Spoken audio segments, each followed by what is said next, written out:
शिंदखेडा तालुक्यातील नरढाणा परिसरात घरफोडी करून दहशत माजवणाऱ्या टोळीचा पोलिसांनी यशस्वीरित्या पर्दाफाश केला आहे. डाबली, मेलाणे आणि नरढाणा गावामध्ये झालेल्या घरफोडीच्या घटनांचा तपास करताना नरढाणा पोलिसांनी अत्यंत कौशल्याने तपासाची चक्रे फिरवत या टोळीतील 3 मुख्य आरोपींसह एका अल्पवयीन मुलाला ताब्यात घेतले आहे. या कारवाईदरम्यान पोलिसांनी तब्बल 2,76,000 रुपये किमतीचा मुद्देमाल हस्तगत केला असून परिसरातील 2 गंभीर घरफोडी गुन्ह्यांची उकल झाली आहे. या गुन्ह्यांची नोंद गुन्हा रजिस्टर नंबर 96/2026 आणि 109/2026 अंतर्गत करण्यात न्यायसंहितेतील संबंधित कलमानुसार करण्यात आली आहे. ही संपूर्ण कारवाई धुळे जिल्हा पोलीस अधीक्षक विशाल आनंद, अप्पर पोलीस अधीक्षक अजय देवरे आणि उपविभागीय पोलीस अधिकारी विष्णुजीत जाधव यांच्या मार्गदर्शनाखाली पार पडली.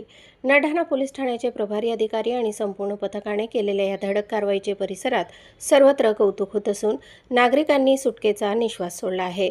प्रतिनिधी हरीश माळे आणि वृत्तनिवेदिका सीमा पाटीलसह स्वराज्य न्यूज, शिंदखेडा.